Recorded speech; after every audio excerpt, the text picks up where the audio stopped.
Γεια σας από εταιρεία Ρησιμόπουλος ΑΒΕ. Σήμερα έχουμε στο χώρο μας τον κύριο Γιάννη από την εταιρεία GG Metal. Γεια σας. Η ανάγκη σας είναι σήμερα Για το πάχος της βαφής. Θέλουμε λοιπόν να μετρήσουμε ένα σίδερο από τη στιγμή που το βάψαμε, σε υγρή μορφή να δούμε πόσα μικρά έχουμε πιάσει και μετά σε στεγνό πλέον για να δούμε τι έχει απομείνει από το φίλμο όταν έχει στεγνώσει.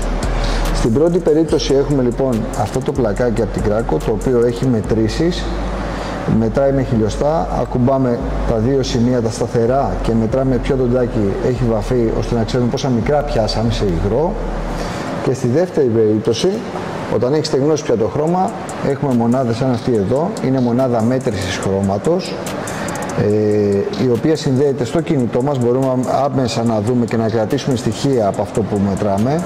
Εδώ θα το δείτε αυτή τη στιγμή ότι πάμε και είχαμε ήδη μετρήσει, αλλά όταν το ξαναμετρήσουμε μας δίνει τη μέτρηση, το γράφει και στο κινητό και ξέρουμε ακριβώς πόσα μικρά έχει πιάσει η επιφάνεια όταν πλέον έχει στεγνώσει.